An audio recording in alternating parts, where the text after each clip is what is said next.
Live radio, man. Live radio, how exciting. As opposed to what, dead radio? I some of that ourselves in the old days. That kind of I stuff. left myself open for that one. Absolutely.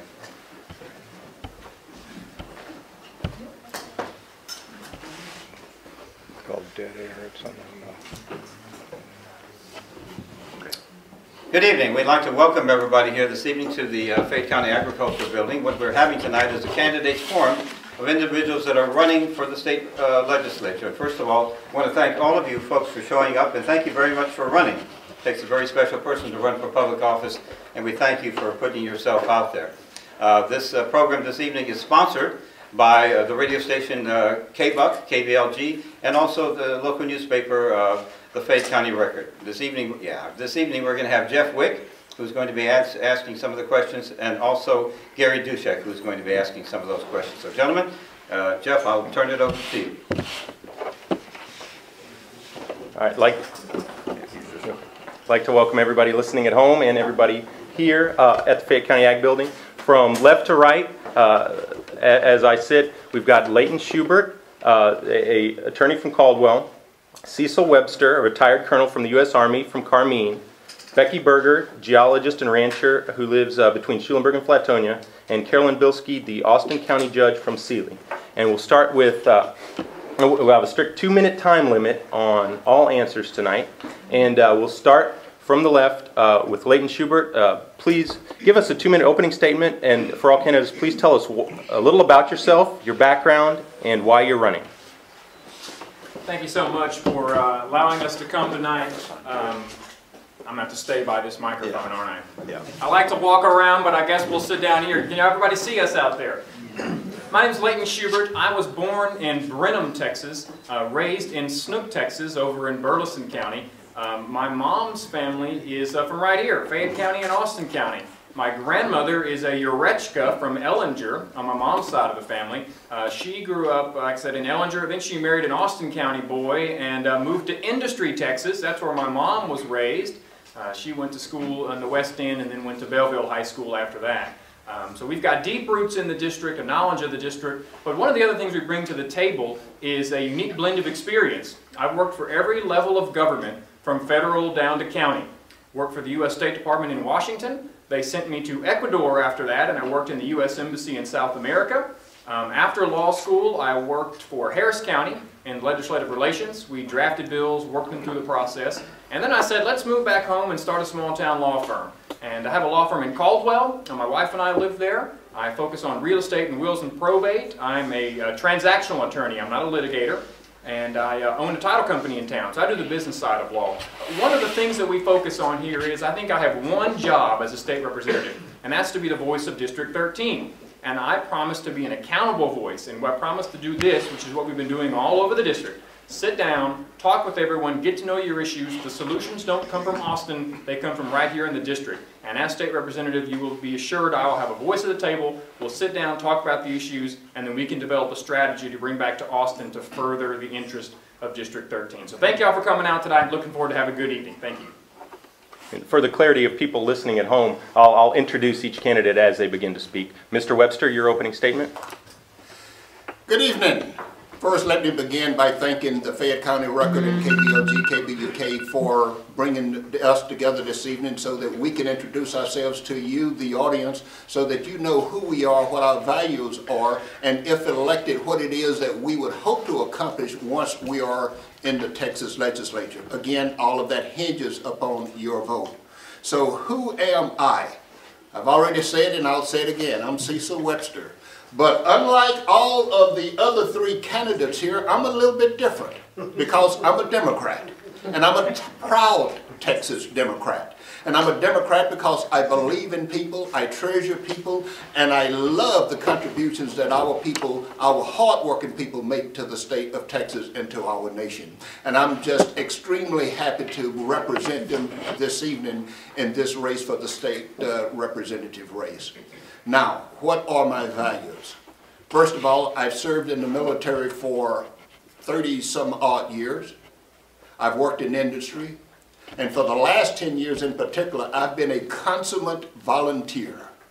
That means that I've been doing all sorts of things and I haven't gotten paid for it, except for the satisfaction of doing a great job. And I think I've done a pretty good job in the things that I have tackled for the last several years.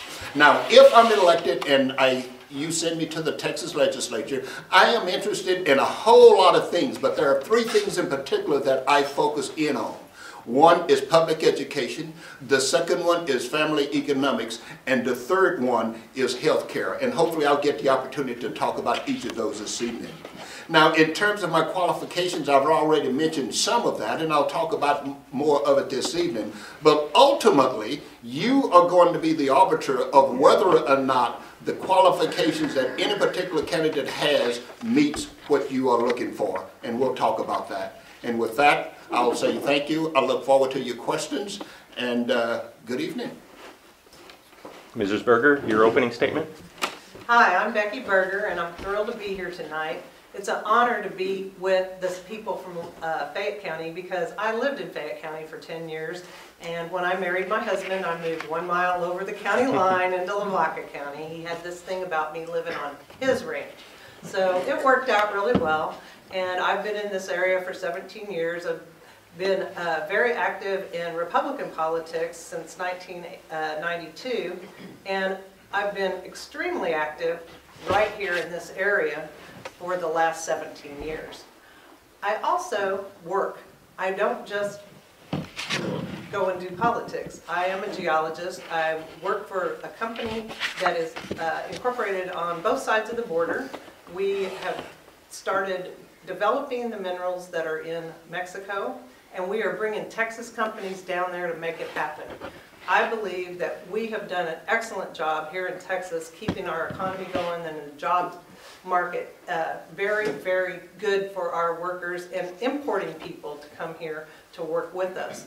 I would like to keep that going in this next legislative session, not to be no regulations, but to be reasonable regulations.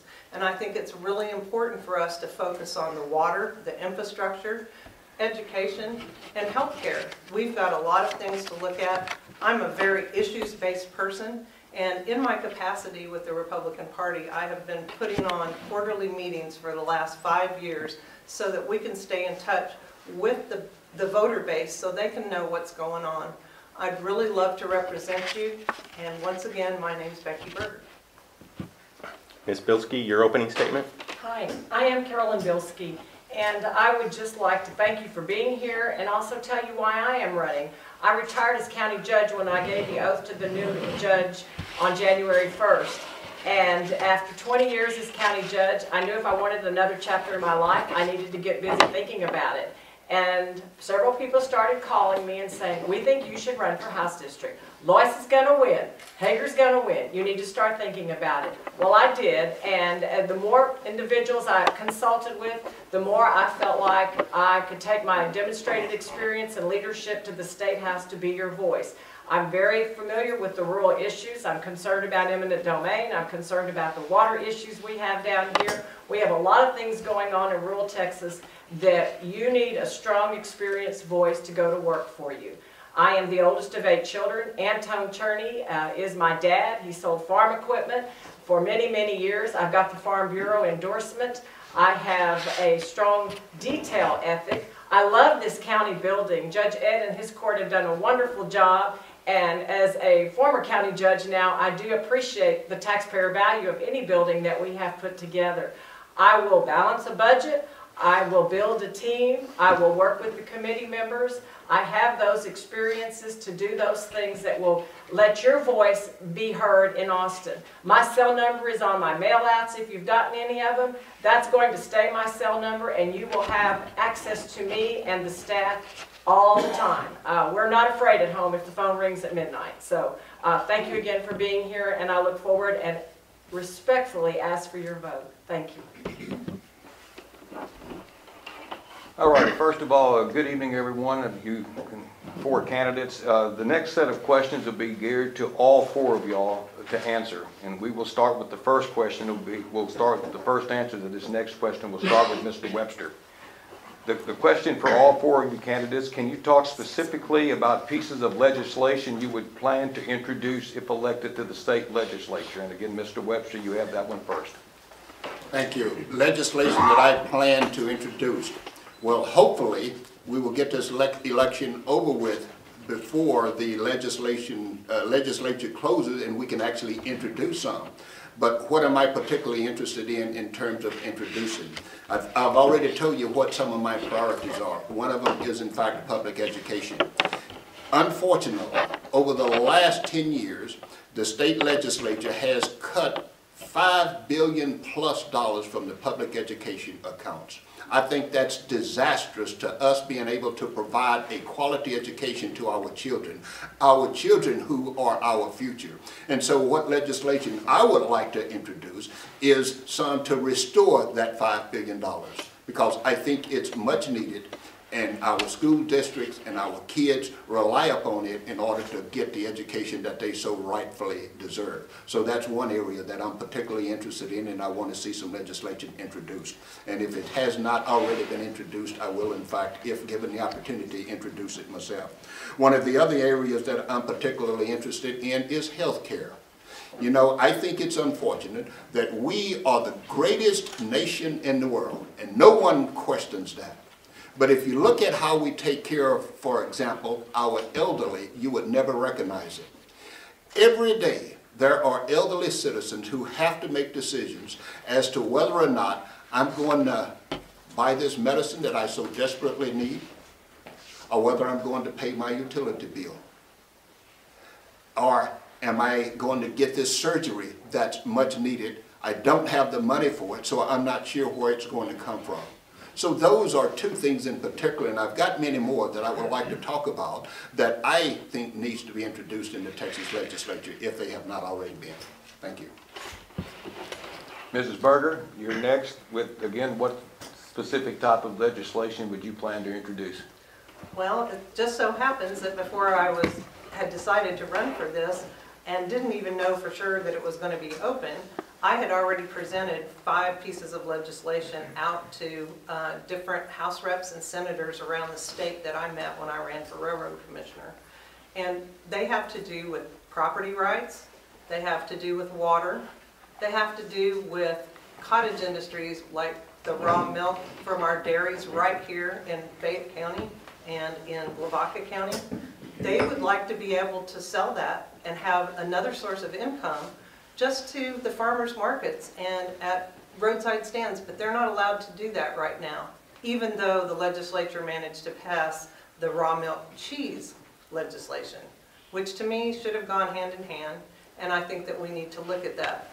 I've also put forth a couple of election code cleanup bills. Last session, one of them was passed. It was carried in the House by Lois Colcourse and in the Senate by Dr. Donna Campbell, and then the governor signed it on June 14th of last year. So we've actually been out there looking at other issues that are coming up. And I think one of the things that's going to come up is who should really have authority over your drilling rights and your water rights. And I would like to present some legislation that protects the individual landowner, but also lets them use their minerals the way they do their oil and gas. All righty, Mrs. Bilski, your legislation you plan to introduce. Well, I'm going to start with what I said last night, so pardon me, guys. If I'm elected, there is a story about a little girl that asked her daddy, do all fairy tales begin with once upon a time? And he said, no, darling, most of them begin with if I'm elected. And so I want to tell you, I am not going to give you a fairy tale. I'm going to shoot you straight, and I'm going to tell you what I think I can do as a legitimate legislator for you. That includes not bringing any harmful bills passed, making sure that the things that are filed out of those 7,000 bills, that they do no harm to you. And as far as getting in, if I can get in without a runoff, we can actually have time to file some bills and get some things going. I talked to Lois Colcourse, whose job we're trying to fill, and she said she had not really filed any House bills because she didn't want to confuse things, but she had some things that were of local interest that she would share, and that's the most primary thing. A legislature is supposed to be your voice. You are supposed to bring your bills and your concerns to the person that you elect to represent you. That is what I would do. I would try to make sure no harm is done on what's filed. I would try to build teamwork with the other representatives and senators so that we actually can make results happen. And yes, all bills are good. We would have to watch the water bill. We would have to watch the education bill. We would have to watch the teacher retirement bill. It's more of a watchdog attitude than going out there and trying to start totally from scratch. And that is the approach that I would take if I'm elected. No fairy tale. Thank you. All righty, the final response for this question about what specific pieces of legislation you would introduce, Mr. Schubert. Thank you. This is rural Texas. We have some very unique issues to rural Texas. I mean, what we have to do is protect our way of life, okay? We need a strong voice for rural Texas who's going to stand up and put their name on the line and do that. There are a couple of things that we're looking at that I think are very important. One is the diversion of what are called dedicated funds.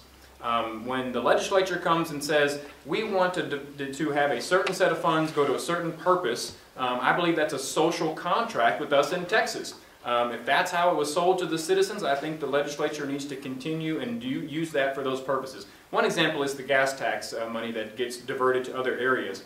So one of the things we want to make sure is that we keep this transparent. If the legislature says certain monies are going to go to a certain place, we need that to do that. And there's been some bills filed by Senator Schwartner. He's calling it truth in taxation. I think we need to build on that and continue to have those designated funds go to the designated purpose. Another thing that we've been looking at, I'm a real estate attorney, so we deal with this a lot. Eminent domain has become a very big forefront issue. Obviously, eminent domain is a somewhat useful government tool if it's balanced. Right now, the definition is what we call public purpose. The state can take your property and compensate you for that taking if it's for a public purpose. But a lot of times, what's sold as we're going to use it is not how it's used. Go down to San Antonio. They said that they were going to use eminent domain to build a reservoir. Well, they used eminent domain, but they didn't use it for a reservoir. That's where the Toyota plant stands now. And so what we need to focus on is not necessarily public purpose, but a public use. If the government says they're going to take that property for something, make them use it for that, and if not, the landowner needs to be able to have a chance at getting that property back. So those are just two things on my radar. All right, this next question goes to Ms. Berger first. What are the biggest issues facing water rights and water supplies in this region, and how would you take a leadership role on those issues? Well, as a geologist, I'm well aware that not everyone has my background and that not everyone is educated on how the water sits in the ground. And when people tell you that they're only going to take water over here, if it's all in the same reservoir, the entire reservoir goes down when water's taken out. We need to make sure that people know whether or not you're in Reservoir A or Reservoir B for your well. It makes a huge difference because your well water down in Reservoir B may be sealed off. I don't think that we can get to the point where people understand how their water is protected within the geographic strata or within the boundaries of their property lines unless we actually show them. And I think education is a big part of that. We're not teaching it enough in our science classes. And when we go out and talk to the public, you need to actually have criteria to show them. It's not always easy to understand when you're hearing it. Sometimes you need to see a map. And I think that's something we need to present when we present bills that have to do with water. We also need to protect your right to use your water the way you see fit.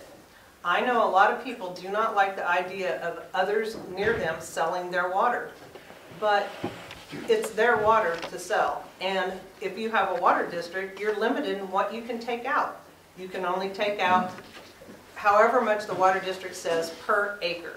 So if it's 2 acre-feet, then that's how much you can take out. And if it starts affecting the water column, it's going to go down. We need to make sure that we have good people on those water boards to pay attention to that. That's where local governance comes in, and I think that's really important. Ms. Bilski, your answer. Water is probably one of the most important issues that the state of Texas will face. The population continues to grow. Texas is booming, and people are coming in, and we are in a drought of record. All of you have heard that, seen that in the newspaper, seen it on television. This is a drought of record. There isn't enough legislation to encourage conservation right now. I'm very much a believer in conservation. I believe, having served on the Regional Advisory Committee with LCRA, that there are still opportunities for the state to work together to do more to save water.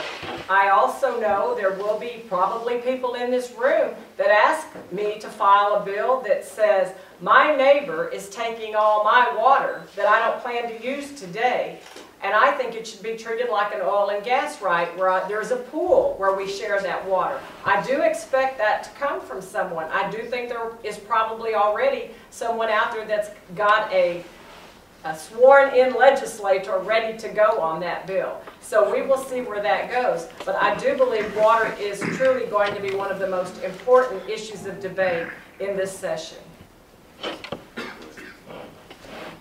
Mr. Schubert, your answer?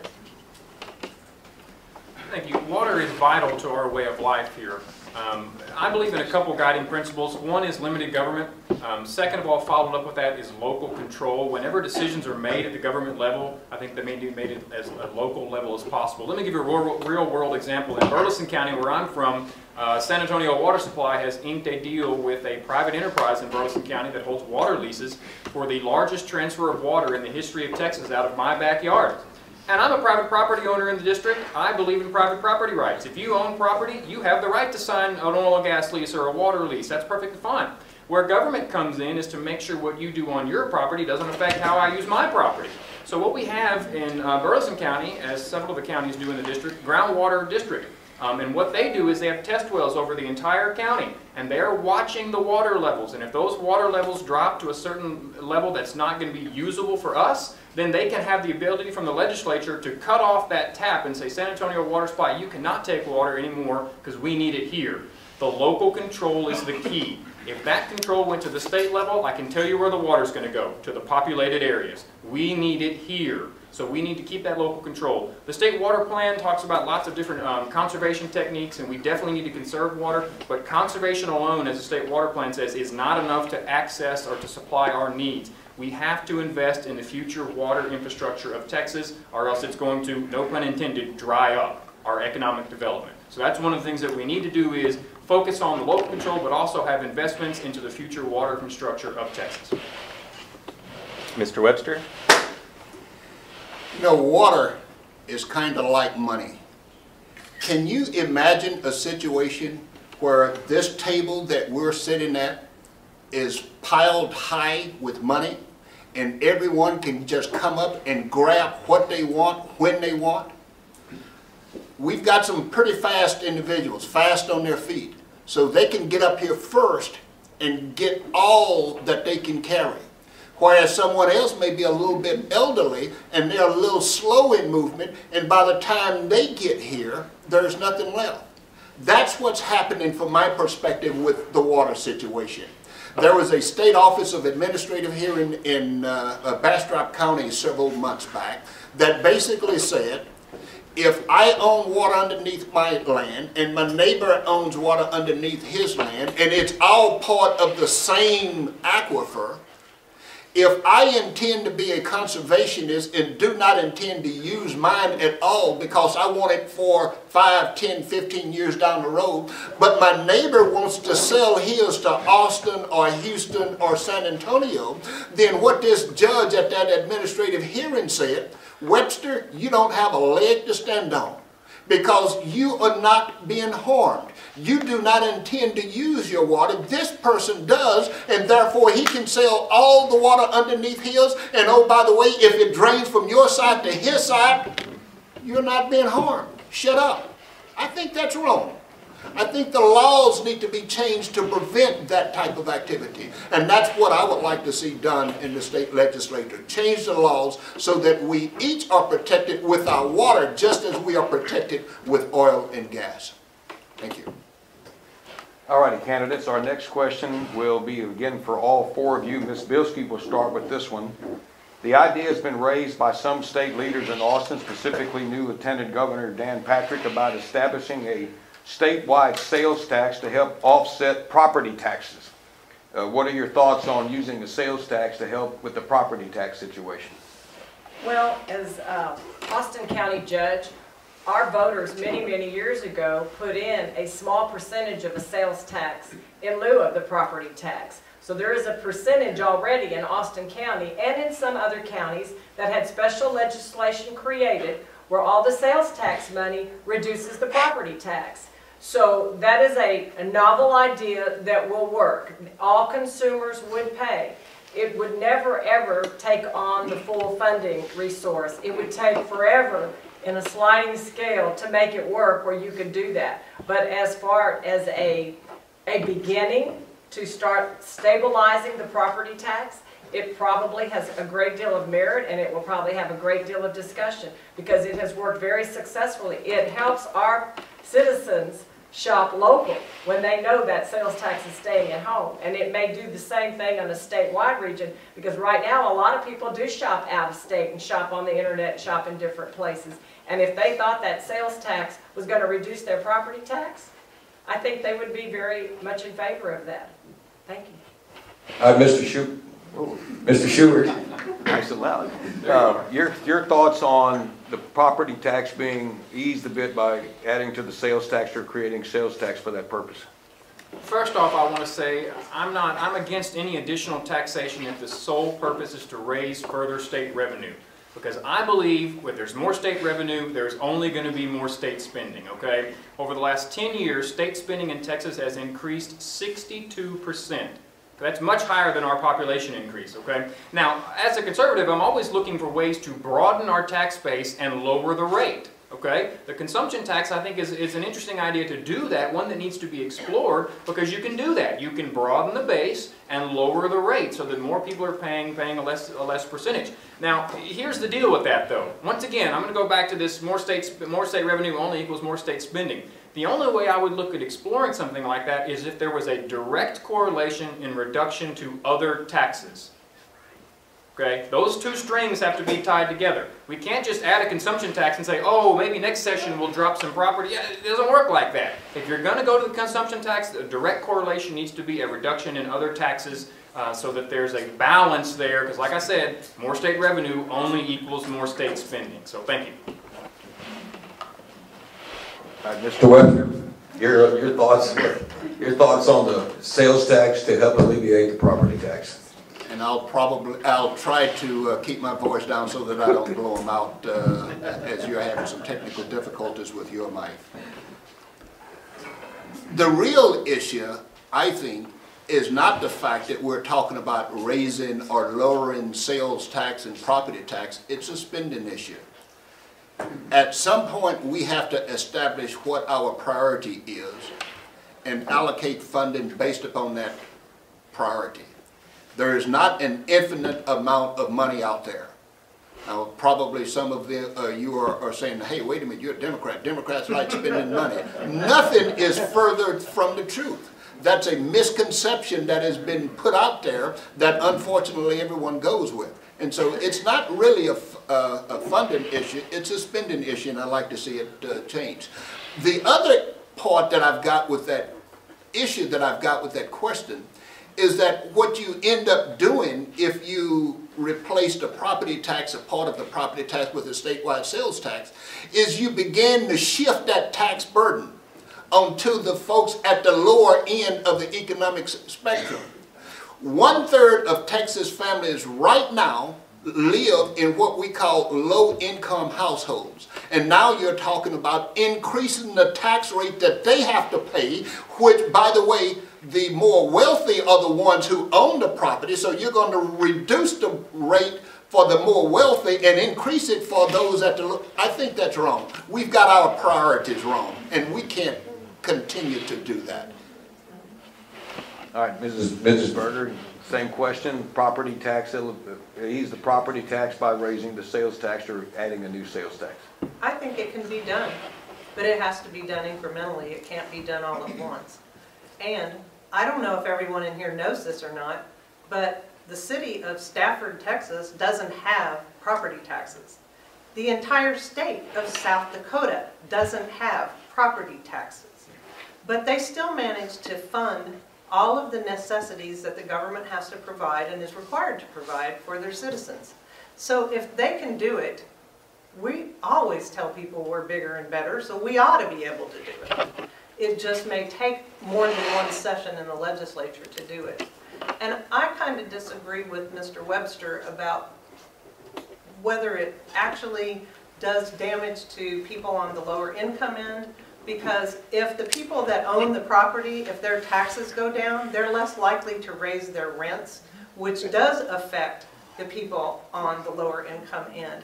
Plus, it makes everybody have skin in the game, because only property owners are the ones that are paying for all of these things right now, and it should be everybody who uses all of the government services. So I think that we can definitely do this, but I'm not thinking that it'll happen in one legislative session.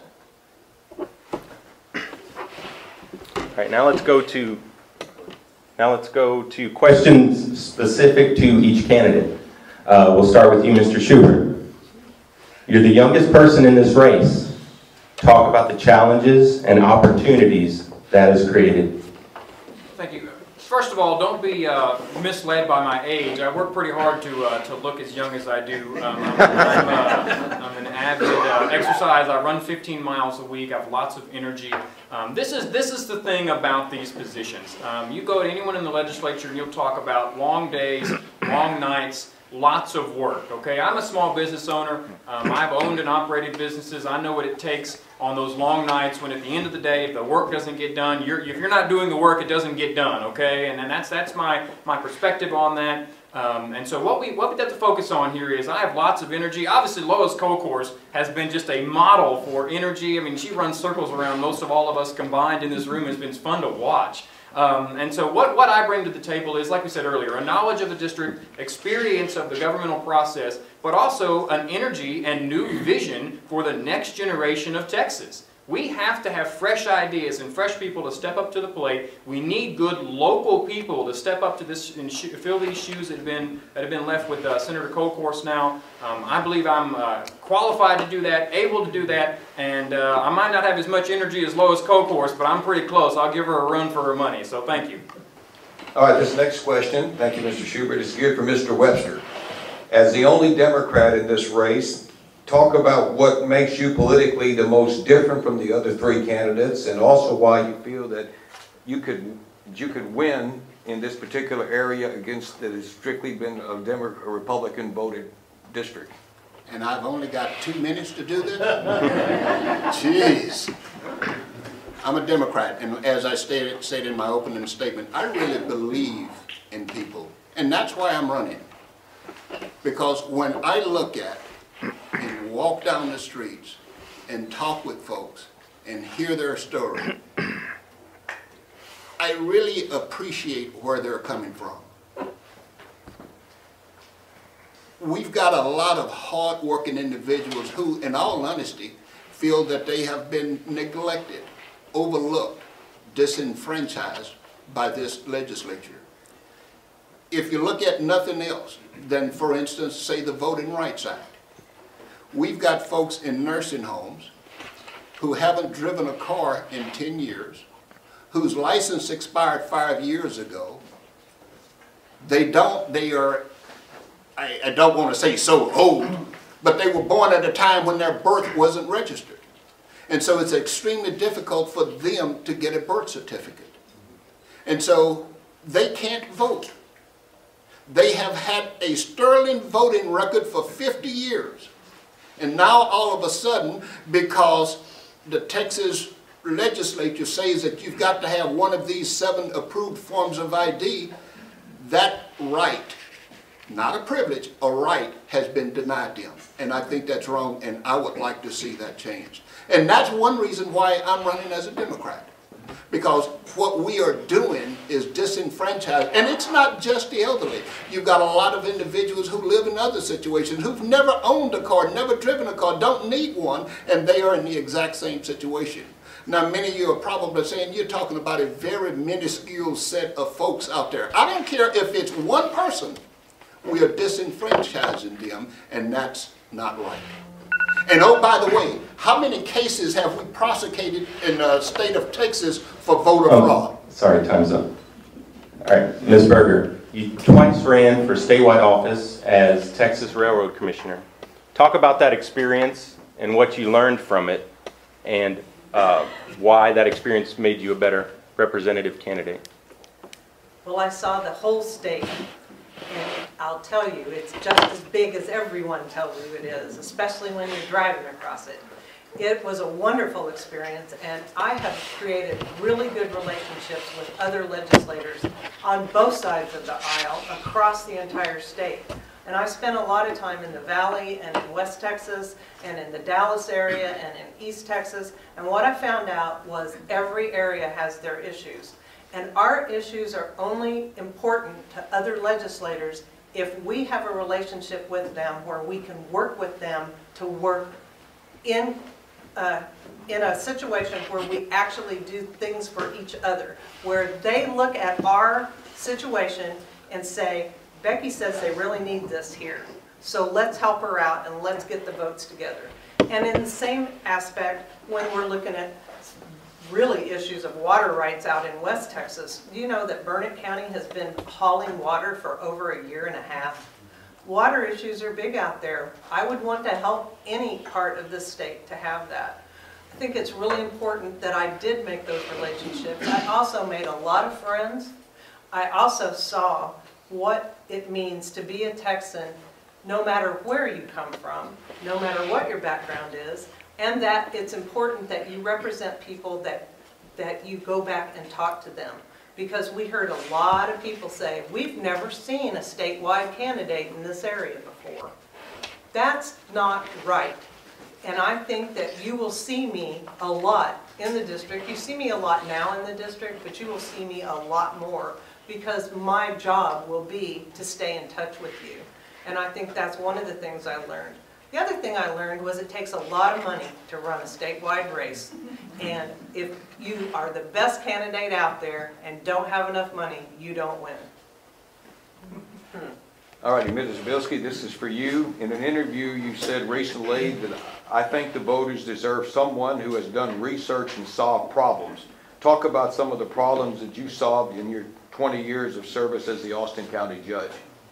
Well, probably one that you can connect to the most quickly is the Groundwater Conservation District. I worked with our AgriLife agent to develop the research, and we did town meetings and went and visited with our voters so that when Region H and the water plans were being dispersed out throughout the state, that we would have the knowledge to get to work and make sure that the Groundwater Conservation District information was presented to the voters so they could make an intelligent decision. Reviewing contracts on behalf of Austin County was very important because the county judge, as the chief administrative officer, had to sign every contract. And in addition to that, if something went wrong, and it didn't matter which department did it, the county judge, as the chief elected official, was served the lawsuit. So I did lots of research, and I would be handed something to sign, and I'd say, I need to take that home and study it tonight. I can't sign it today.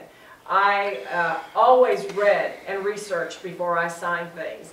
And I cautioned the new judge when I swore him in, do not sign anything without taking it home, reading it, and researching it so you understand. We know there have been bills passed. Trans-Texas Corridor was a perfect example of a bill that was passed without adequate research done.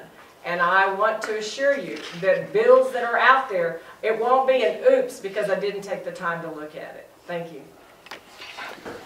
Let's go with one more question, and then we'll have a 5-minute intermission, and then we'll go to the questions that the people here have submitted, if that's okay with everyone. So the next question for every candidate, many rural hospitals are struggling, including many in the 7-county House District. How do you feel about the expansion of Medicaid? What ways could rural hospitals be helped? Mr. Webster, I believe you were first on this one.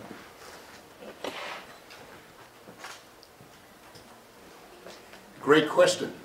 And one of the things that I've been saying for a number of years now, I think that the Affordable Care Act needs to be expanded to include Medicaid.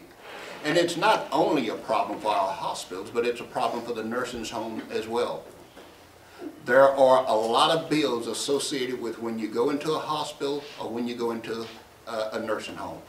And unfortunately, because Texas elected not to fully participate, all of those dollars that we have been paying in for decades are going to other states.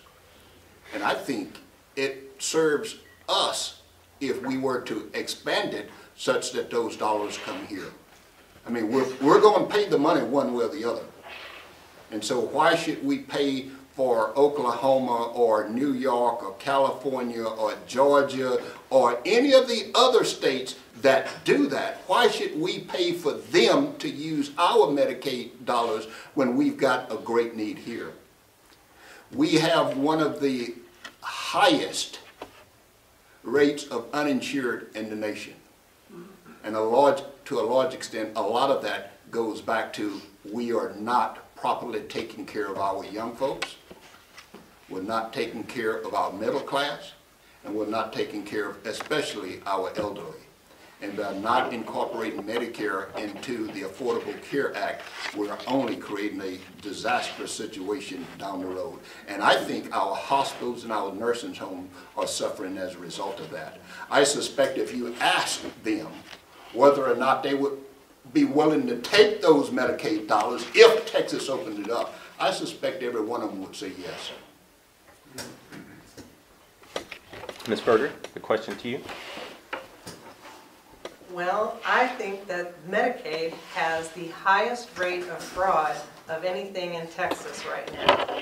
And unfortunately, when that happens, the people who are truly needy are being deferred off and not given what they deserve and what they need. And yet we have people that are being carried on those roles that shouldn't be there, that can afford to do it themselves, and it is a real problem. We have got to start doing legislation that has an enforcement clause with it, and that would be also pertaining to our health care. We also have our rural hospitals who, if you send somebody to Houston or to Austin or to San Antonio or to Victoria when they are injured in your county instead of using your county hospital, it deflects money that would be generated for your hospital district. And I think that's a problem that we need to look at and start. If we can have really good care at the Grange St. Mark's Hospital, thank God it was there. My mother broke her neck, and she broke the same vertebrae that Christopher Reeve broke. There was no statistics whatsoever as to survival rates on that particular break, and yet they took her to LaGrange, and she is still with us today. Yes, they had to transfer her out because we didn't have the facilities to treat her here, but she came here first because we have good rural community hospital. Ms. Bilski, that question to you. Well, I'm going to refer back to my experience. I am sure in Fayette County the same experience with the emergency medical services and the billing rate for Medicaid exists. Medicaid does not pay the full amount of what the bill is for the doctor, for the hospital, or for anybody. But what was put in place is what Lois and I fondly called the gold rush, the Medicaid Waiver 115, where you see many of these new rural clinics coming up in different places, and those clinics are coming in because every dollar you spend, you're getting $1.50 back of federal money. This is really happening. It happened with our Texana MHMR Center. We were able to bring an emergency detention center for those who are mentally ill so that if they couldn't get in the Austin State Hospital, there would be a place in Rosenberg for them. So the Medicaid Waiver 1115 money is an opportunity that still exists. It's short term, but it still exists in a more cohesive, less wasteful, more accountable format. The state chose not to get into the Medicaid expansion because we don't have enough physicians that are accepting it. I don't know about you, but I can tell you on our doctor's office, it says not able to accept any more Medicaid patients, not able to accept any more Medicare patients with the specialists that my parents see. So thank God they have secondary coverages where they're able to get taken care of. There's a lot of rural medicine issues that are going on, and as we see the medical treatment issue changing, I visited with Dr. Hancher the other day, and there is a lot going on that we have to be concerned about. Physicians, we're not going to be able to keep quality physicians if they're not going to be able to pay for the work, for their student loans, and all the investment that they have. And I think medical care is very, very important to the quality of life that you and I enjoy right now. Mr. Schubert, thoughts on the expansion of Medicaid and how to help rural hospitals? Thank you. Well, first of all, I was very excited when we didn't extend it. I think there are better ways to spend our money. I'm a conservative, a businessman. I believe in free market ideas. One of the things that really sealed the deal for me was Texas Public Policy Foundation says every 10 years at the state and federal level, Medicaid spending will double every 10 years. There's no end in sight, and I believe we need to be spending our tax dollars in a more wise and efficient manner. One of the things that I've been doing in getting out amongst the district, talking with rural healthcare officials in the hospital districts and the hospitals, and saying, this is what they're telling me. Obviously, we need to support them and have them funded and trained, and here's why. One of the things, obviously, they give expert medical care, and that's very vital to our rural way of life. But the other thing is, they're community members. They're members in the community. Our Rotary Club in Caldwell meets at St. Joseph's. I mean, that's what that is at stake here. Not only do they provide great medical services, but they're big parts of the community. One of the things earlier we talked about dedicated funds. There's another program, dedicated funds. What we're doing is there are rural funds that are available for doctors that want to come back to rural areas and provide services, and that's a big deal. I'm an attorney that came back to a rural area to provide services. We need people that want to come back and do that. So there's a dedicated pool of funds that can help repay some of their student loans because it's a debt burden and they just can't make as much money here as they do in urban areas. But what happens is those funds are being diverted to other areas. So the whole goal was to be able to recruit good doctors back to our area. Those funds are not being used for that, and that's another way that we can start looking at government spending and making sure that what is told to us will be done on the ground. All right, let's take a 5-minute intermission, get some of the public's questions ready, and back in 5 minutes. All right, everybody, welcome back to the second portion of our program here this evening. And the next segment is going to be questions that have been submitted from the audience. Some of them will be geared for all 4 candidates, and some will be for specific candidates only, depending on how they wrote it for the note. Now, these are for everybody, this one this year. We'll start with Mrs. Berger. The question is, what is your position on oil exploration, production locally, and how would you expedite or block it? Well, being a geologist and working with oil companies, I am very pro oil and gas development and exploration. I also think that being a landowner and a water well owner, that you need to be careful when you are doing that exploration and when you're doing those exploratory wells. Exploratory wells are not like development wells. Development wells, you pretty much know what you're going to hit and when you're going to hit it.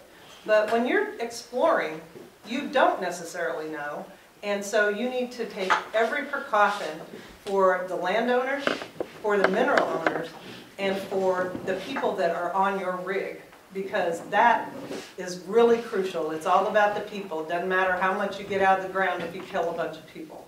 So I am really about safety, and as far as expediting, they have been working hard to get the Railroad Commission up to snuff, and I've been endorsed by our new Railroad Commissioner, Ryan Sitton, and one of the reasons is he knows that I know what we need to do with our oil and gas.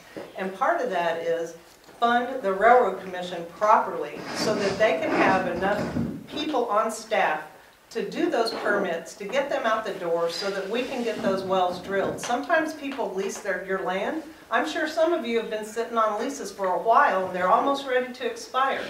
Part of that's because we haven't been getting the permits out. Part of that's because in 2009 they cut the budget to the bone and nobody could hire anyone. And in 2010 we hit the Barnett Shale and the Eagle Ford Shale, and the Permian Basin went crazy in 2011, and now we don't have enough staff. I truly believe legislation to take it out of the hands of the legislature. Make the funding for the Railroad Commission be tied to directly to the production. The money that they're collecting at the comptroller's office, that's where we should take a small percentage.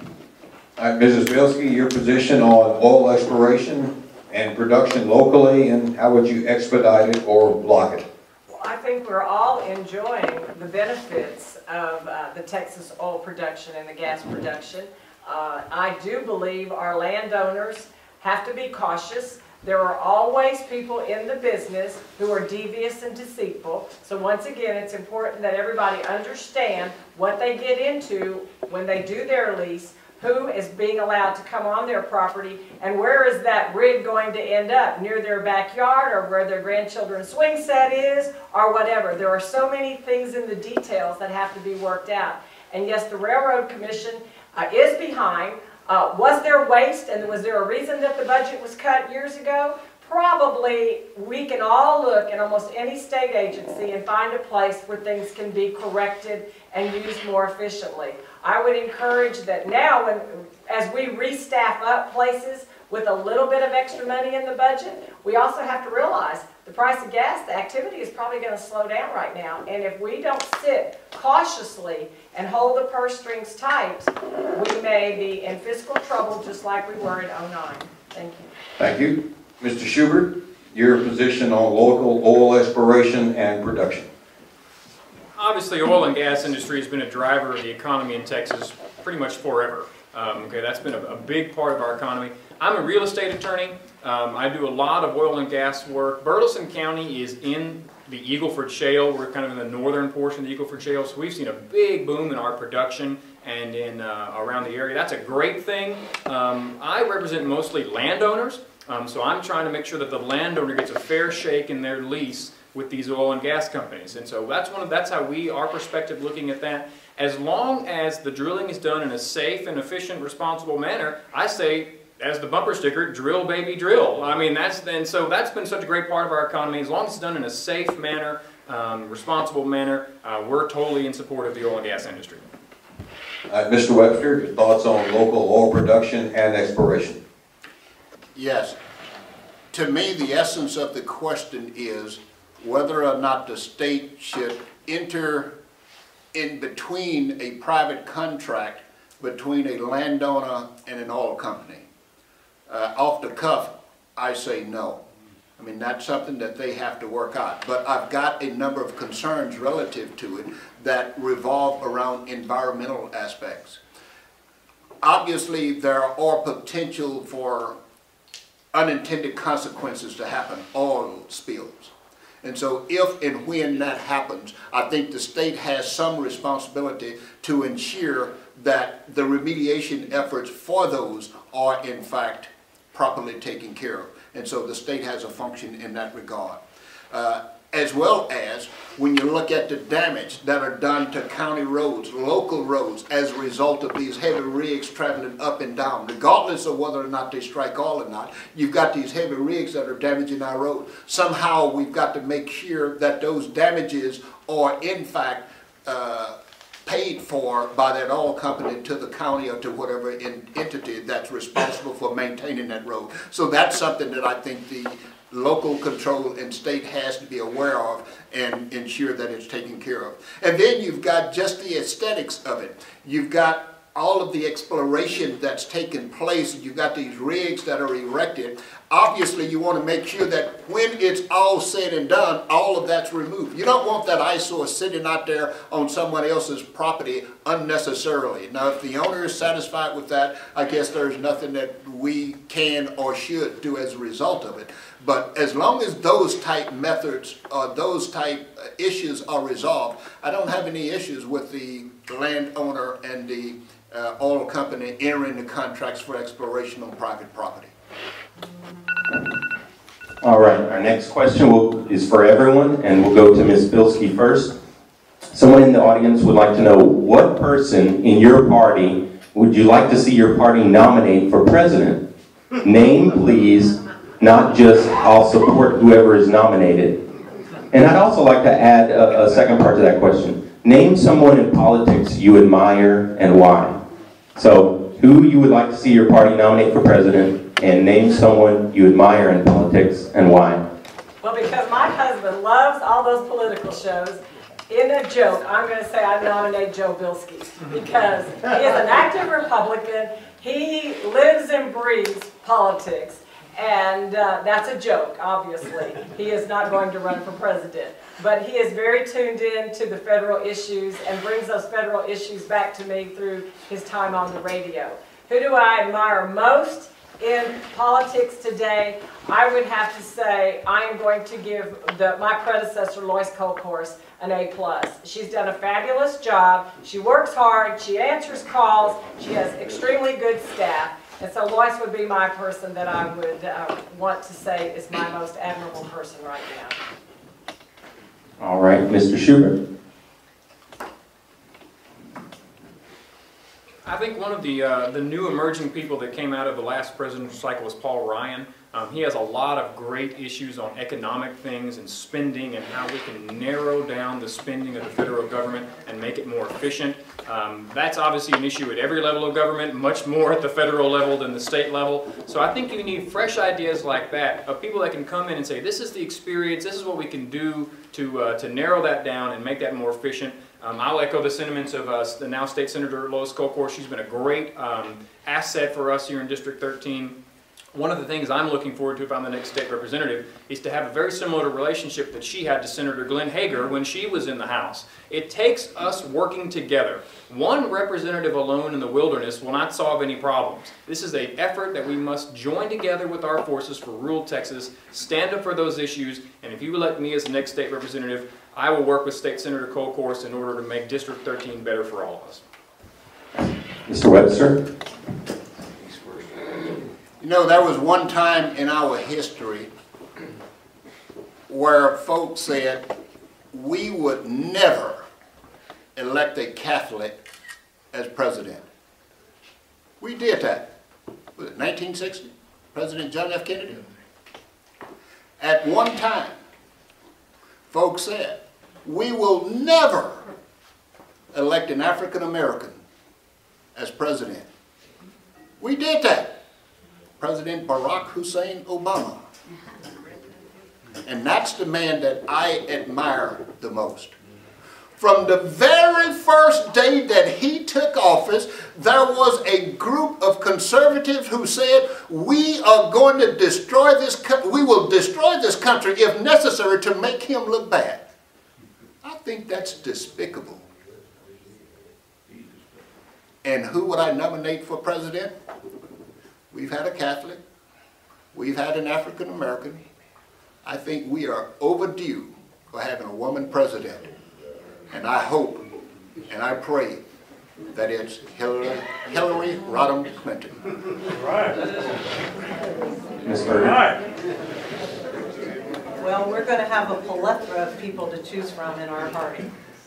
There's at least 30 of them that would love to have that position.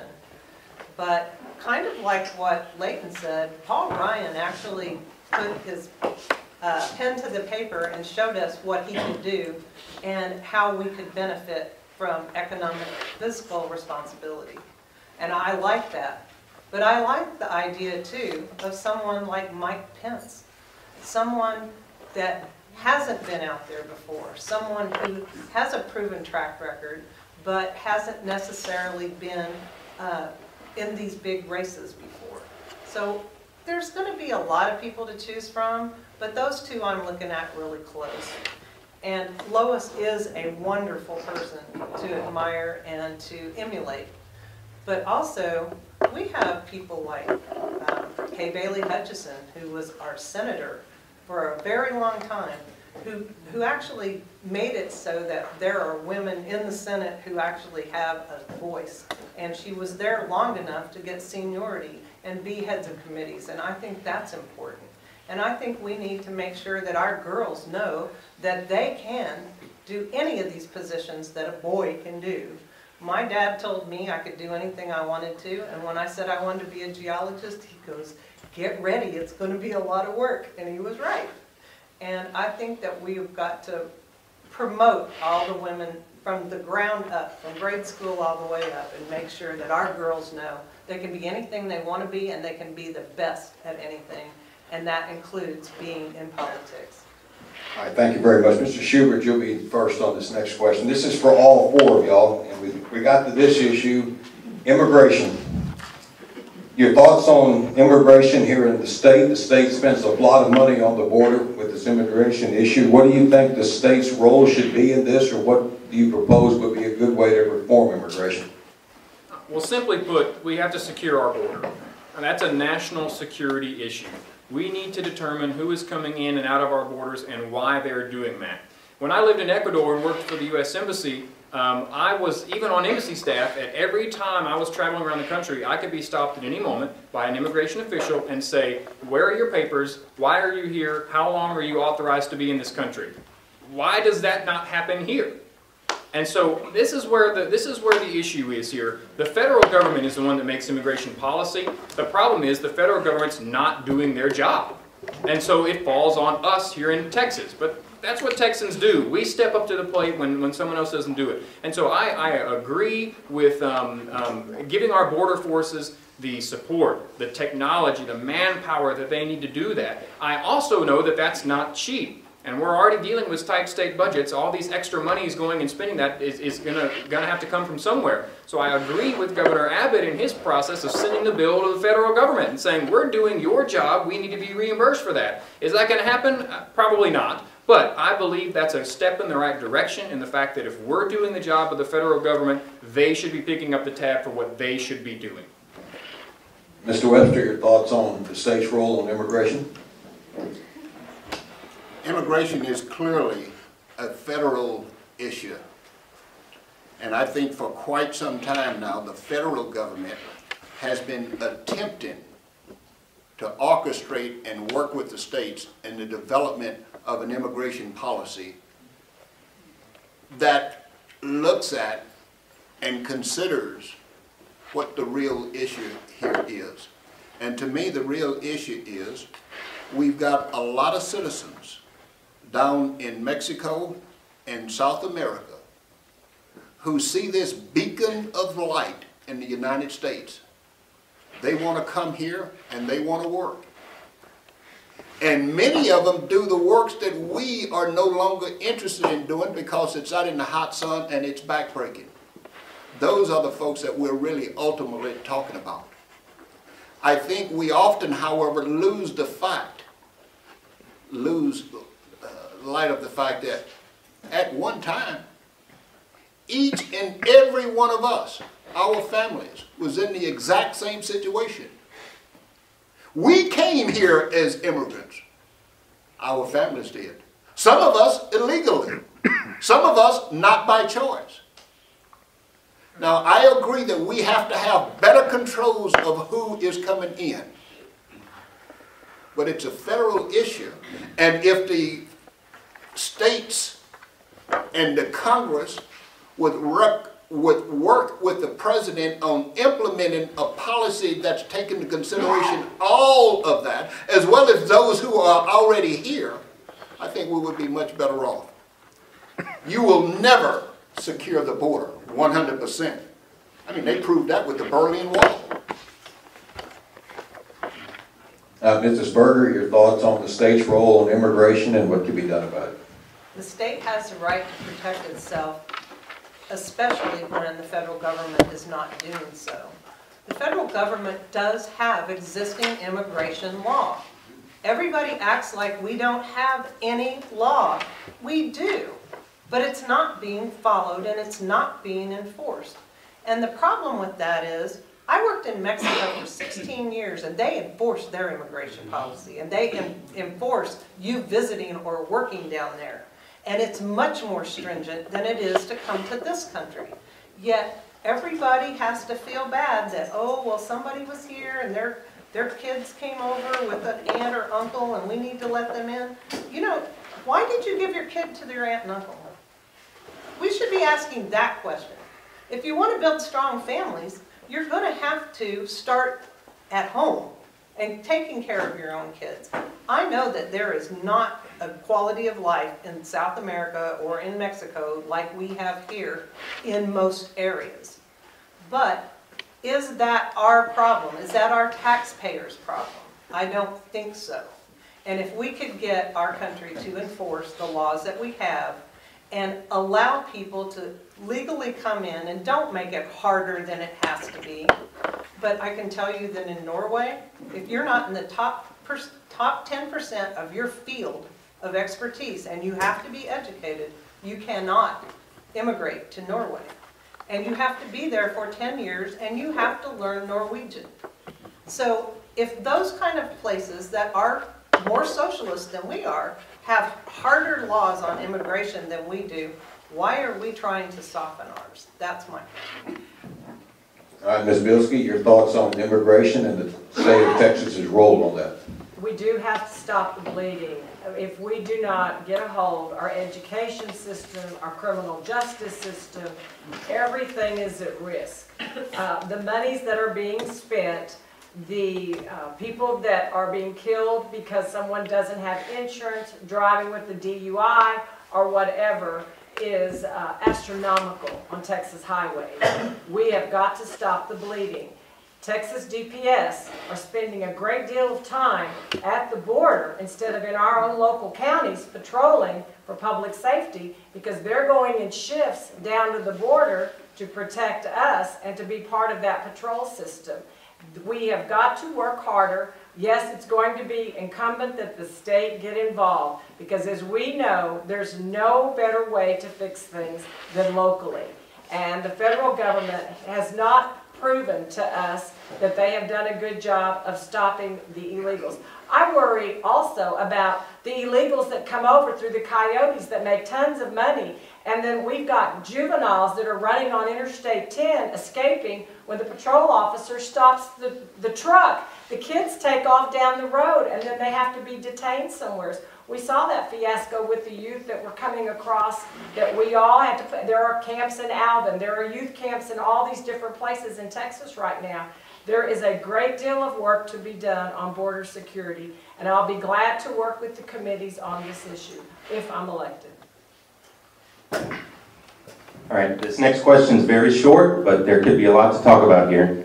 What is your opinion of the Tea Party and its activities?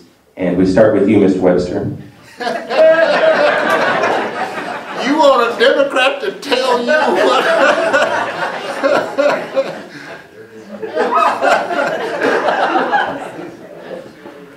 I don't even drink tea.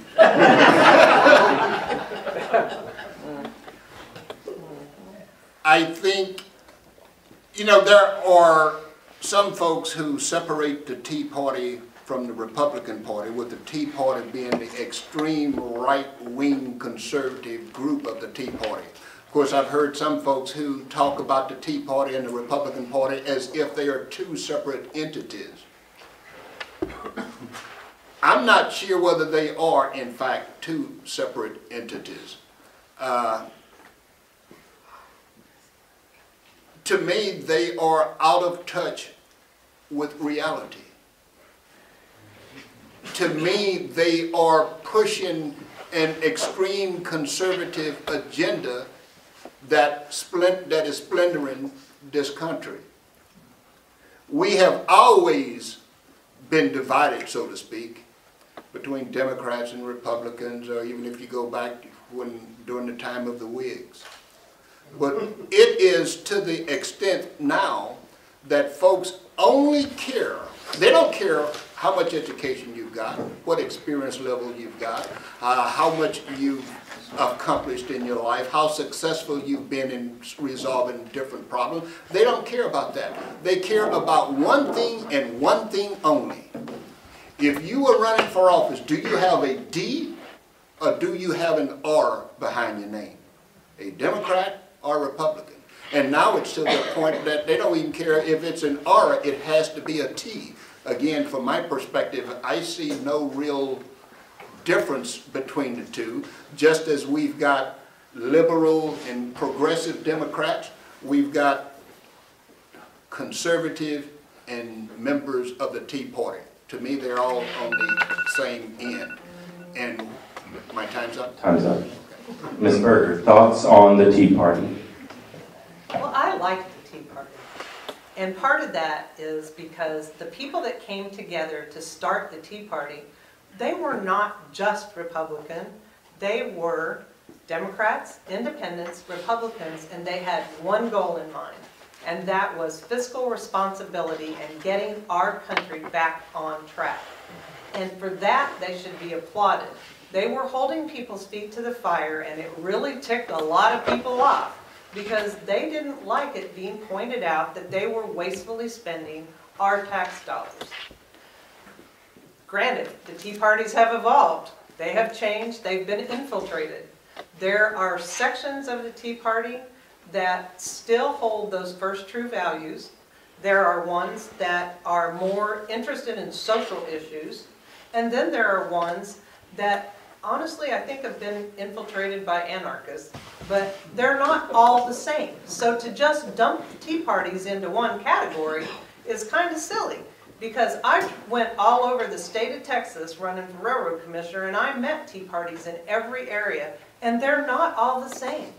They all have their own makeup of what the members are and where they came from, but they all are conservative, like rural Texas is, about taking care of your own, about personal responsibility.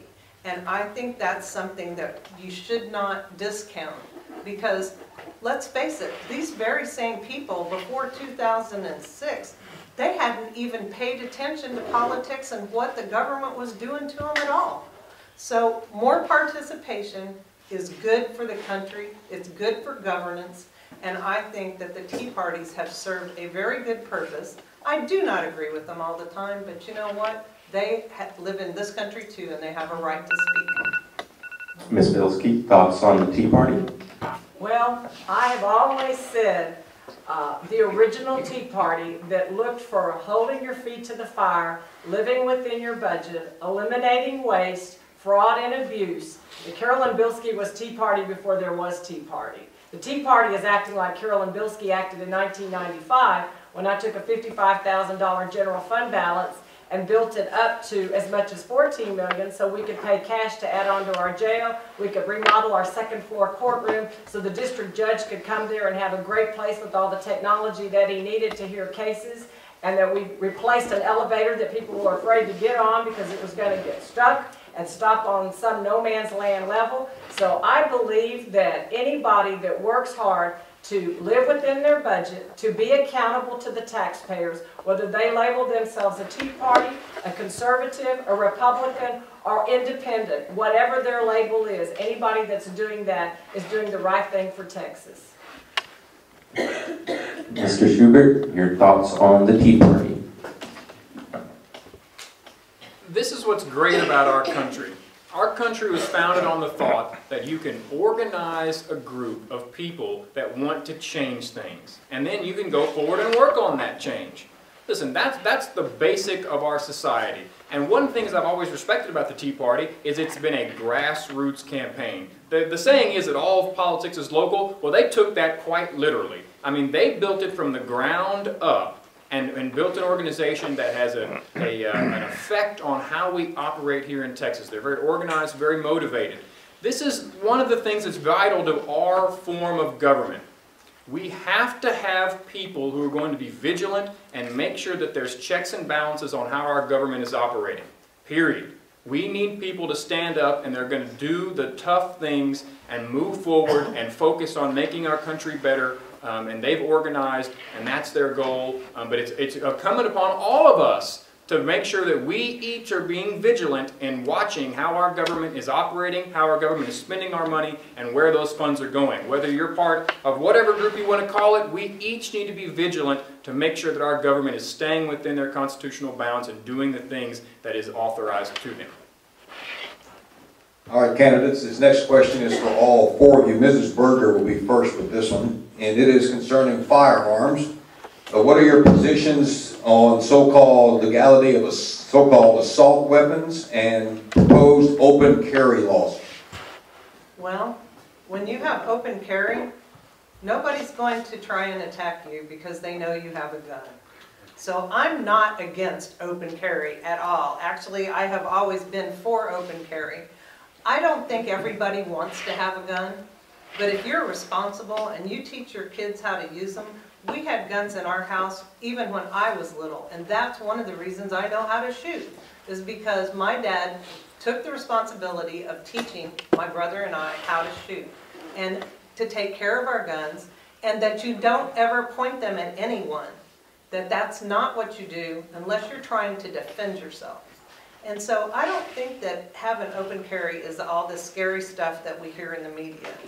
But when it comes to assault weapons, what the definition of an assault weapon actually is needs to be reworked.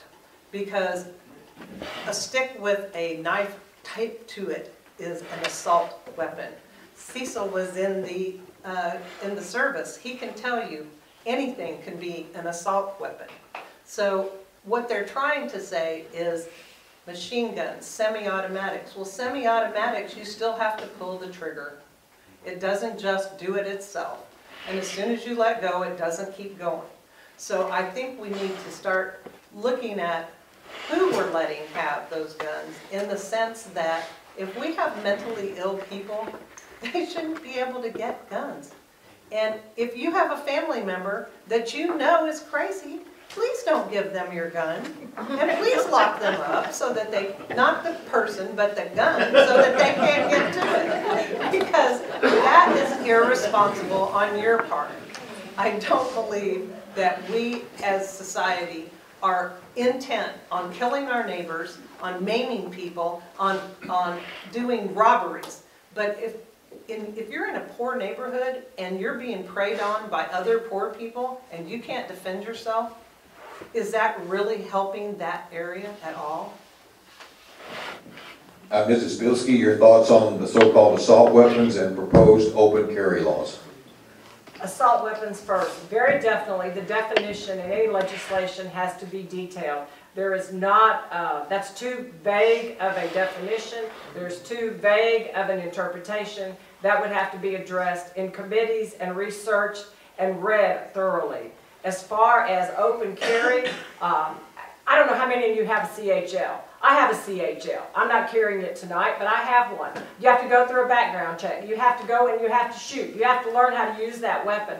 I have a 7-year-old granddaughter sitting in a deer stand with, not this popo, but the other popo that bought her a rifle for Christmas with pink strap. So we do believe that if you train a child the respect for a gun, that they will know how to treat a gun. And obviously, they know they're locked up during the day. They're used out in the pasture. They're used out when you're hunting. As far as carrying into the courthouse, you know, the sheriff and I had this discussion. He asked me, will that be the first bill that you'd get on board with, is the open carry? Because we wouldn't have to worry about all the things we do if we knew the respectable people who had passed the background check had the open carry license. I said, there you go, Sheriff. I'm with you on that. And so, there again, the devil is always in the details. Somebody attaches a rider to this bill at 3 a.m. in the morning, and it doesn't come out the way it started out at 3 o'clock in the afternoon. We have to be very, very careful who you send there to be sure they're reading into the details of any bill that comes out on particularly this issue. Very important. Thank you. Mr. Schubert, you'll be next on the question of assault weapons and open carry. I'm a hunter. I grew up hunting and fishing here in District 13.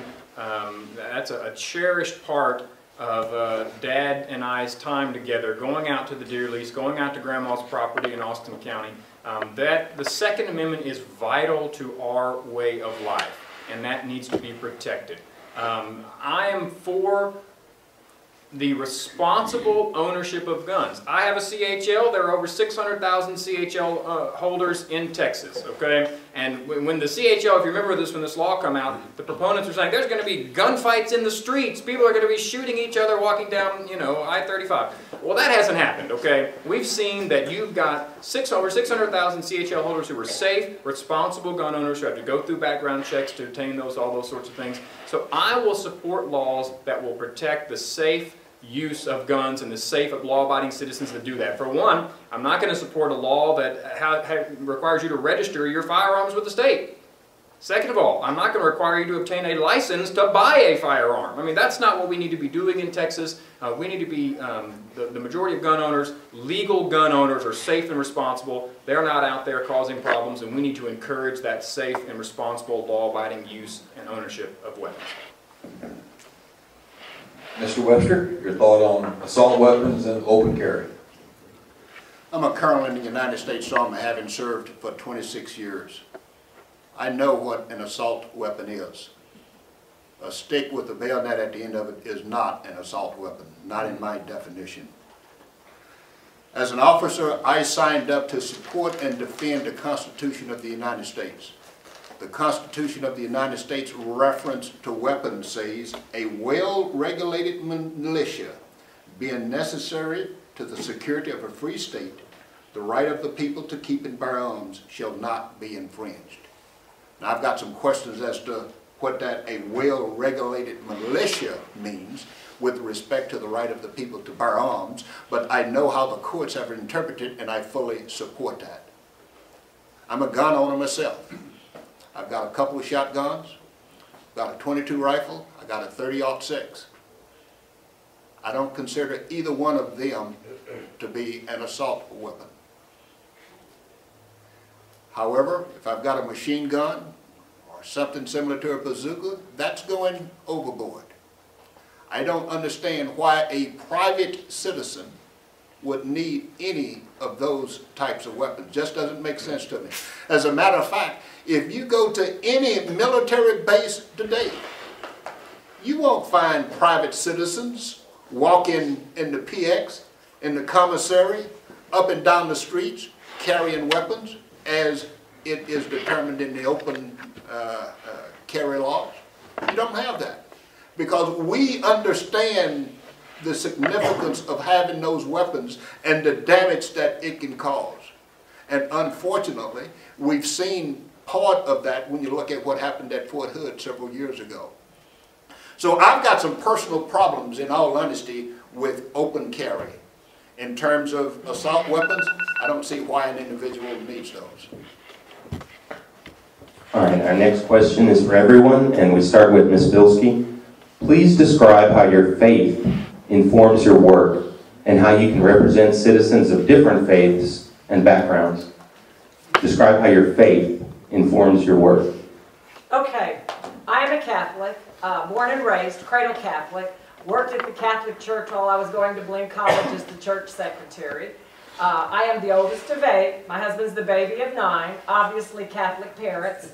And my faith is I am definitely pro-life. I believe in the sanctity of life from the beginning to the very end. My grandmother's lived to be 95. Joe's mom was on dialysis the last few years of her life, so I'm very pro-life. I also believe that my faith has carried over into my work. I consider public service a ministry. There is no two ways about it. When someone comes into your office, even if it's not in your job description and they need your help, it is the responsibility of that public servant to try to find them a ride, get them to the agency, whether it be Meals on Wheels, whether it means to the Rural Health Clinic, or maybe it needs Colorado Valley Transit to come pick them up because they've got to go to Eagle Lake or somewhere to get something. So I did those things. I considered that part of the ministry of a public servant, that you get involved in the community-based things. When I cleaned my closet last week, I had all these presents in there that I brought home, and Joe was like, "What are you doing?" I said, well, people would come in and they'd say they didn't have a gift for their kid and it was their birthday or it was Christmas, and I'd have these little stuffed animals and these little things in my closet, and I just believe that's part of my faith, is to serve the community and be available to do. So, you know, we're supposed to help our fellow man. And many, many times people would come in, a man couldn't pay his electric bill, he had this or that or whatever. Joe doesn't even know how many checks I wrote to pay people's utility bills, because I always did it through a church donation where it was never tagged to me because I didn't want to take credit for anything. We had Salvation Army funds available, and I always did it in a way where it was put back in. But that was part of my tithe, that was part of my contribution back for the many gifts and blessings that God's given me. Mr. Schubert, can you talk about how your faith informs your work? When I was first asked about running for this position, the first thing I did was start praying. I didn't even talk to my wife first. The first thing I did was pray, because I was thinking, there's no reason to even start this process if I feel this is not the right thing that God has in store for my family and my life. It's very near and dear to my heart. My actual motivation for public service, and what I call public service is a broad definition. That's why I'm in a Rotary Club, Lions Club, to help people. My motivation for public service comes from a person that's sitting in the back of this room. My mother is here. My mom's been the administrator of our local church for over 30 years. I grew up United Methodist. She still is the administrator of our local church. What I watched growing up was when people needed basic needs. I'm talking about a coat in the winter for their child. They would come to my mom and say, can the church find us a coat? Can the church find us some food? The basic needs of human life. And that's what I grew up doing and helping with those sort of things. That made a mark on my life that I've always wanted to help people. I'm unabashed in saying, I think God still is and should be at the center of our great nation. We didn't get here by accident. It was His purpose and His design that we are where we are today. And if I'm elected as next state representative, I'm going to continue to do what I do. God is at the center of my life and the center of decisions that I make. Without His guidance, and I think all the candidates can agree, without His support and His energy, we would not have made it through this whirlwind of a campaign. He's been with us all every step of the way. And I consider us very blessed to live in a country where we can actually discuss this out loud, in person, and there's not some firing line that's waiting for us outside. Mr. Webster, can you talk about how your faith impacts your work? I'm a Baptist. I've been a Baptist for 60 years now. I'm also a military man. And in the military, I don't care what your religion is. We've got a job to do, and we will do it irrespective of religion or politics or anything else. And I go back and I look at the Constitution. The Constitution says, Congress shall make no law respecting an establishment of religion or prohibiting the free exercise thereof. What that tells me is that the separation of church and state should be alive and well if we support and believe in the Constitution of the United States. And what that tells me is, I don't care what your particular religion is, you should not use your religion to enforce your personal religious beliefs on anyone else of a different faith or of one who doesn't believe in God to begin with. I happen to believe in God. I'm a Baptist deacon at my church and have been for quite some time. But when it comes to my political duties, if elected, my religious beliefs will not translate into how I develop and implement policy at the state level. Because the Constitution says you can't do that. You shouldn't do that. I know we should not do that. That's what the Constitution says.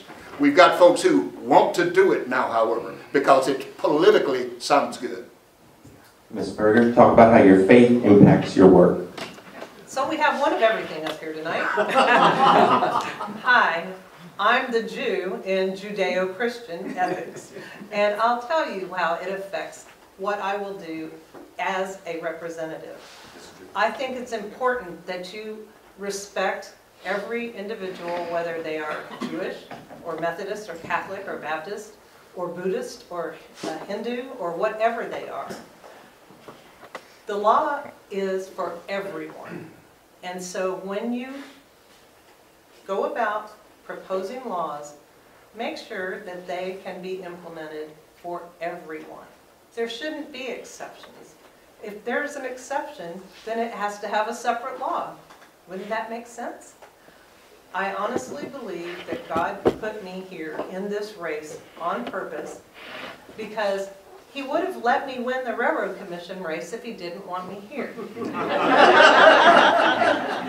And I think that He had a bigger plan for me anyway, because right after I lost that race, I was contacted by the nominating committee of Temple Israel and Schulenburg and asked to become their next president. Our former president's right here on the front row, Vicki Vogel. And I have taken that responsibility, which I could not have done had I become railroad commissioner, because I would have had to live in Austin.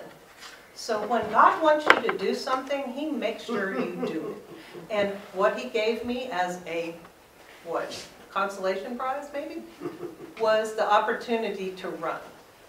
And now it's your choice to see if you want the president of Temple Israel to be your House rep. And that's up to you, because you are the voters. You're going to have to watch how we behave. Do we follow through? Do we do what we say we're going to do? I've been out here representing this area as a grassroots person for the last 5 years, and I think that says a lot. All righty, we are getting toward the end of our program tonight. We have one more question for all four of you, and then there'll be closing statements. And before we get to that, I want to thank all four of y'all for being here. But this question is for everyone. We'll start with Mr. Schubert. What do you feel is the proper role of the state legislature concerning public education? Well, I believe one of the vital functions of state government is educating our populace. If we do not have an educated workforce for the next generation, we will not be able to keep the Texas economy moving forward like it has. Okay? One of the vital parts of our success has been we educate top-notch talent in Texas, both at the elementary, high school levels, as well as higher education. And that's a vital part of government. Now, one of the things that I think we need to focus on a little more is giving students the options to pursue their chosen career path. Okay, my grandfather, my mom's side, was a carpenter. My grandfather on my dad's side operated a sheet metal shop in Brenham. Those are great, honest trades. And we need electricians and plumbers and those sorts of tasks just as much as we need neuroscientists and attorneys. Well, I don't know about that. But just as much as we need other things. Not everyone can be a neuroscientist. We need people that can do things. If someone is interested in becoming an electrician, let's give them the ability to go and pursue that trade. I mean, obviously we all need to understand math and history and English and those sort of things. But it comes down to the point of education. The purpose of it is to prepare the next generation of workers. We need to prepare all the next generation of workers to make sure they are ready to go out into the workforce, be a productive member of society, and pursue their own chosen career path. That's what individual freedom is all about, and that's what the state should help us achieve. Mr. Webster, your thoughts on public education and the state legislature's role? I think that's one of the greatest roles that the state legislature has. We're talking about the future of our great state and nation. Without a well-educated group of young students coming forth, we're going nowhere in the future. So we need to make sure that what we've got will prepare them for the future so that they will be the leaders that we need to continue the route that we've been going. And so when I look at the state's responsible to a large extent for ensuring that each school district has adequate funds in order to educate our kids.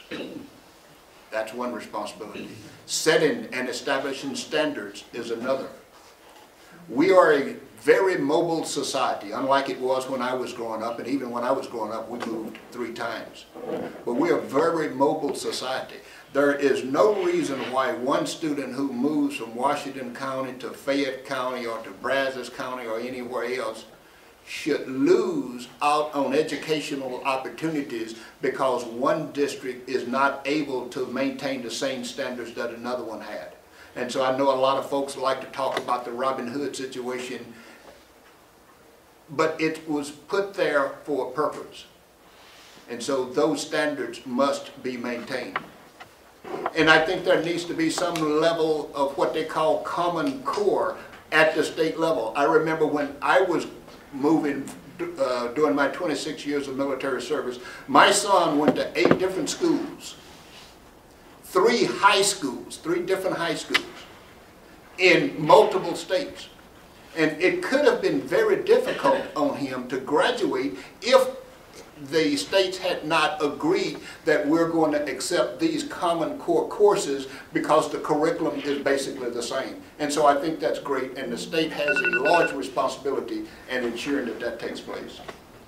Now, Mrs. Berger, your thoughts on the state legislature's role in public education? We definitely have a role. It's constitutional. We need to make sure that our students are educated. But we also need to make sure that our schools are equal across the state. And if they aren't, they need to be competitively challenged. And possibly, we should be giving either a voucher system or we should be given some kind of school choice so that our children in poorer schools can actually opt to go to a school that has a higher academic response rate and education rate for that group. In Houston, they have specific schools that are charter schools or they're, I'm drawing a blank, sorry. Magnet schools. And my children went to those schools. My children went to the math and science magnet schools. I had friends whose children went to the aviation school. Those schools are specifically for children to go to work toward a specific goal. Some kids actually know what they want to be. And for those who don't, that's all right because we have general education in our public schools. I don't think we should ever get rid of public schools because it is something that we are required to do, and I think it's something we should feel obligated to do. But I do think the state needs to make some options for parents who would like to be able to take their children out of poorer schools and put them into a better situation. Ms. Bilski, your thoughts on the role of the legislature in public education? In addition to passing a budget, which is their primary responsibility when they go into session, public education is right there at the top because we are talking about the investment in our future. The adults that they will become will be sitting in these rooms like we are today in 20 years. It is imperative that we have quality education for our children. I have 2 sisters that are teachers. I have a daughter that's an assistant principal. I have 3 brothers who are teachers and coaches. And you may know Belleville High School, Shiner High School, the Cerny boys have not only raised fine athletes, but they've raised fine men who have become good, working, productive citizens. So I do believe in the public school system. I do believe that the state has tried to put some mandates on local districts that need to be left to local control for school boards to decide. School boards, and we maybe have some board members in here, I don't know, I didn't meet any. I think Judge was one before on the school board. But I know that school boards, they know what their needs are. They know what their community is. I saw a proposal that the state pass a minimum wage for all aides and assistants and janitorial and maintenance staff. Well, if your community's median wage is such and such, you shouldn't have to compete with Clear Lake where the median wage is totally different. My little granddaughter in Clear Lake is getting her classes in English and Spanish. That is not going to happen in a regular school district. That's only happening in a wealthy school district. So I'm out of time. I keep talking though. All right, before we jump into closing statements, I'd like to remind everybody that early voting is going on now through January 9th at the Fayette County Courthouse from 8 a.m. to 5 p.m. Of course, election days, Tuesday, January 13th, polls that day are open 7 a.m. to 7 p.m. And we begin our closing statements with Mr. Webster. Once again, my name is Cecil Webster, and I'm the Democrat up here on the group. And I'm asking for your vote. Ultimately, you've got the decision to make as to who you're going to vote for, and you're going to do that for a number of reasons. Some of you will look at qualifications, and you will compare my education against that of the other candidates. You'll compare my experiences to the others. You'll compare my training. You'll compare my ethics, my leadership abilities. And some of you will probably say, I don't care about any of that. The only thing I'm concerned about is whether or not you've got a D or an R behind your name. And that's okay, because that's the country that we live in. That's the right that we've got. But I ask you, however, before you make that decision, think about our children. Think about our future. You've heard a lot of comments here tonight, both from me as well as from my opponents.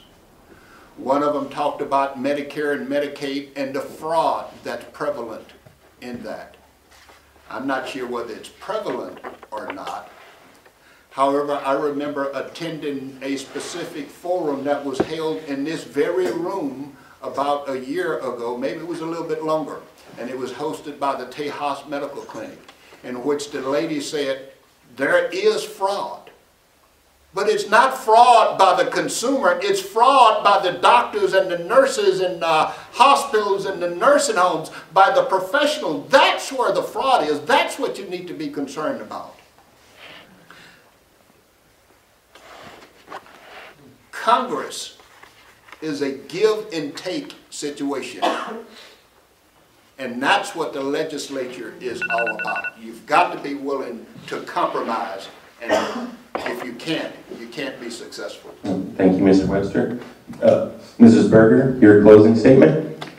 Well, once again, I'm Becky Berger, and I am honored to be here, and I really appreciate your attentiveness to all of us. You know, this is a short time span for you to get to know us. Some of you knew me when I lived up here. Some of you have met me since then. I have been in the business world for 37 years, and for 34 of those, I've been a geologist. I actually worked in the oil industry before I actually got my degree. So I have not been in the military, I have not been in the courthouse, and I have not been in Washington, D.C. in the bureaucracy. I have been out there on a day-to-day basis working for a living and actually doing productive things that I have seen government affect. I have a real strong sympathy for people who work really hard and have to butt their heads up against legislation and regulation that is unrealistic. And I do want to be that person who stands between you and bad government. I want to be that grassroots person that I have been in my capacity as a Republican activist. And I was really surprised to find out that I was a Republican activist, because I looked myself up on Google, and I've been a geologist for 34 years and in the oil industry for 37, and it said I was not a geologist, I was a Republican activist, which was very interesting to me. But it does tell me something. People are out there watching what we're doing and judging us based on our effectiveness. And my effectiveness must have something to do with how well I'm known on Google. Thank you. All right, Mrs. Bilski, your closing statement?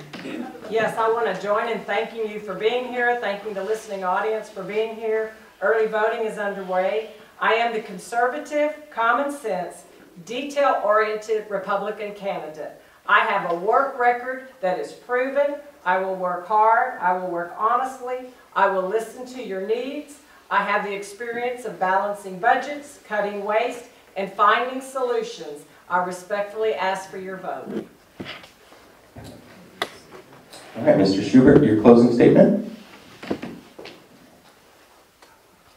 Thank you. Once again, this is Leighton Schubert. I want to thank y'all so much for coming out. It's involvement with y'all that makes this worthwhile. Y'all being involved in the process is the key to this whole thing working. As we said, I've got deep roots in the district, born and raised here in District 13. I'm a product of the district. Not only that, but we have a unique blend of experience that we've talked about to get to Austin, hit the ground running. But I'm also a small business owner in this district. District 13 is where I make my living, where I live, where I'm raising a family, all those sorts of things. We want to keep this a special part of Texas. I believe in limited government. I think government is too big. I believe in having local decisions of those government.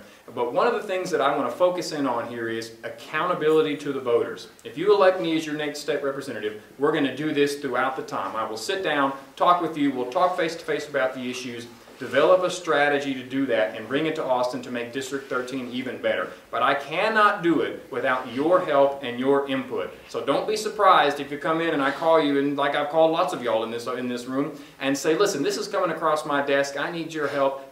When the rubber meets the road, how does this affect you and your lifestyle in District 13? That's the whole job of a state representative, and that's what I will commit myself to if you elect me as your next state representative. This is Leighton Schubert, once again asking for your vote and your support in this race. Thank all four of you for your attendance here tonight, and good night.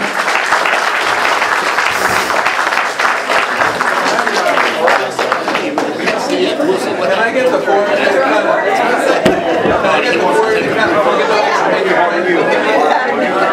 in the middle, they look better than we do. Okay, that makes a lot of people. Yeah, I was thinking the same. Okay. Ready, guys?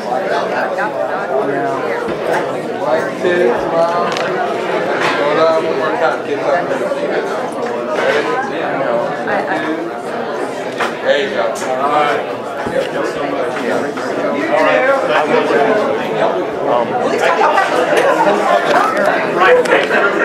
right.